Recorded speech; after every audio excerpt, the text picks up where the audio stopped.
ሰላም ሰላም የእግዚአብሔር ሰላም ይብዛላችሁ። በመላው ዓለም የምትገኙ ትውልደ ኢትዮጵያውያንና ኤርትራውያን የእግዚአብሔር ሰላም ይብዛላችሁ በያላችሁበት ቦታ። ነው ወንድማችሁ ነቢይ ፍጹም ነኝ። የክርስቶስ መሰረቱ ዓለም አቀፍ ቤተ ክርስቲያን ባለ ራእይ መጽሐፍ ቅዱስ ሐዋርያት ሥራ ምዕራፍ 27 ላይ ሙሉ ምዕራፍን ስናነብ አንድ ታላቅ የእግዚአብሔር ሰው ትልቅ የወንጌል አርበኛ ከሌሎች 275 ሰዎች ጋራ በታላቅ መርከብ ሆኖ ወደ ኢጣልቄ ወደሚባል አገር ጉዞ እንደጀመሩ ይናገራል። ልክ ጉዞ እንደጀመሩ በመካከላቸው 276ኛ ሰው የነበረ በእጁ ላይ ግን ሰንሰለት የነበረ የወንጌል እስረኛ የነበረው በውስጡ ላይ ግን ከሰንሰለት በላይ በውስጡ ላይ ግን ከሰማይ ከምድር በላይ በውስጡ ላይ ከሰይጣን ኃይል በላይ ከንፋስ ኃይል በላይ ከአውራቂስ ኃይል በላይ ከጨለማ ኃይል በላይ ከወታደር ኃይል በላይ የሆነ ታላቅ የእግዚአብሔር ኃይል በውስጡ ያለው አንድ ሰው ነበረ። እሱም ሐዋርያ ጳውሎስ ይባላል እና ይህ ሰው 276ኛ ሰው ሆኖ ከነዚህ ሰዎች ጋራ ጉዞ ቀጥሏል። እንግዲህ መጽሐፉ ታሪኩም የሚናገረው ጳውሎስን መሰረት በማድረግ እንጂ እዚያ ጋር የነበሩት 276 ሰዎችን ስማቸውን አይጠራም። አይገርማችሁም? ስማቸውን አይጠራም። የአንዱንም ሰው ስም አይጠራም። መጽሐፍ ቅዱስ 276 ሰው አለ ይላል ጳውሎስ ጋር። ነገር ግን 275ቱ ስማቸው አልተጠራም። መጽሐፉ ስለ 275 ሰዎች ታሪክ አይናገርም።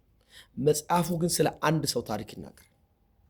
የአምላካችን እግዚአብሔር ቃል እዛ ቦታ ላይ ሐዋርያት ሥራ ምዕራፍ 27 ሙሉ ምዕራፍ ስታነቡት ከመጀመሪያ እስከ መጨረሻው ድረስ የጳውሎስን ስም ያነሳል። እሱ ብቻ አይደለም፣ እዛ መጽሐፍ ላይ ከአንዱ ከጳውሎስ ውጪ በጣም እንዲህ አይነት ድንቅ ነገር ያወራ ሰው የለም። የሚገርማችሁ ሌላው ሁሉ ጭንቀትን፣ ግራ መጋባትን፣ ስጋትን ያወራል። ሌላው ጠፋን ወዮ የሚል የጥፋትን አዋጅ ያውጃል። ሌላው ሁሉ አልቆልናል፣ አለቀልን፣ አበቃልን የሚል ዝም ብሎ የወደቀ ወሬ ያወራል። የማያደርስ ወሬ ያወራል። ተስፋ የመቁረጥ ንግግር ይናገራል። የሚገርማችሁ ግን ይሄ ለራሱ ሳይሆን ለአምላኩ ለእግዚአብሔር ክብር ሊኖር የተጠራ ለወንጌል ኃይል የተጠራ መለኮታዊ የእግዚአብሔር አጀንዳ ያለበት ሰው ስለ አንድ ተራ ንፋስ ሳይሆን ስለ ትልቅ አውራቂስ ንፋስም ሳይሆን የሚገርማችሁ ስለ ማንም ስለ ምንም ሳይሆን ስለ ጨለማውም ሳይሆን ስለተነሳው ወጀብም ሳይሆን ዋናው የተሸከመበትን አጀንዳ ያወራል። የሚገርማችሁ ለጥፋት ሳይሆን ብዙዎችን ከጥፋት ለማዳን በእርሱ ላይ ስለተቀመጠው ስለ እግዚአብሔር ኃይል ያወራል።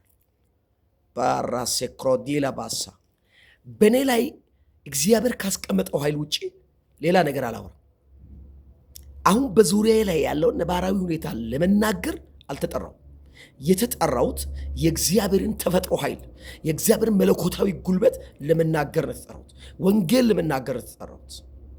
እኛ ክርስቲያኖች ስለ እግዚአብሔር ኃይል ለማውራት እንጂ ስለ ክርስቶስ ታላቅነት ለማውራት እንጂ ስለ እግዚአብሔር አሸናፊነት ለማውራት እንጂ ስለተሸነፈው ጠላት፣ ስለ ተራ ነገር፣ ስለ ንፋስ፣ ስለ ጨለማ ለማውራት አልተጠራም። አይመለከትም። ስለሚያልፈው ስለሚሸነፈው ንፋስ ለማውራት አልተጠራም። ነገር ግን ስለማይሸነፈው ኃይል ሁሉን ጠቅልል አድርጎ የሚያሸንፈውን ኃይል ለመናገር የተጠራ ሰው እሱን ያወራል። የሚገርማችሁ አፌ ስለ ጠላት አያወራም። አፌ ስለ ችግር አያወራም። አፌ ስለ ማጣት አያወራም። አፌ አሁን በዙሪያ ስለተነሳው ንፋስ አይናገርም። ለምንድን ነው አፌን ማቆሽሸው? አፌ የተቀደሰው ቅዱስ ወንጌል ለመናገር ነው።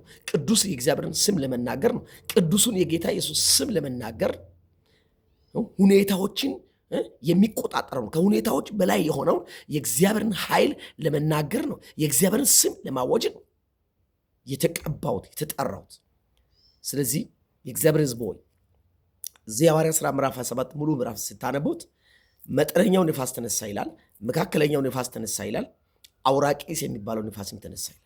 እንግዲያውስ እዛ የነበሩት 275 ሰዎች በመርከቡ ሾፌር እንደታመኑ ይናገራል። በመርከብ እንደታመኑና በሾፌሩ እንደታመኑ ይናገራል። ጳውሎስ ግን በመርከበኛው ወይም በሾፌሩም አልታመነም፣ በመርከቡም አልታመነም። ነገር ግን ልንገራችሁ፣ ንፋሳትን፣ ሰማይን፣ ምድርን፣ ወጀብን ሁሉ በሚቆጣጠረው በእግዚአብሔር ኃይል ታምኗል። ወደዛ ወደ ንጉሱ ፊት ትሄዳለህ፣ በፊቱ ትቆማለህ ያለውን እግዚአብሔርን ብቻ ይመለከታል። አይኑ ከእግዚአብሔር ጋር ነው እንጂ በዙሪያ ላይ ስላለ ወጀብ አልነበረ። አይታችኋል። ወጀብ ፈተና መቼ ይውጣል መሰለ? ንፋሱ መቼ ያስወግዳል መሰለ? ማዕበሉ መቼ ያስወግዳል መሰለ? ባህሩ መቼ ይውጣል መሰለ? መከራው መቼ ይበላል መሰለ? አይንን ከእግዚአብሔር ስታነሳ ያነ ይውጣል።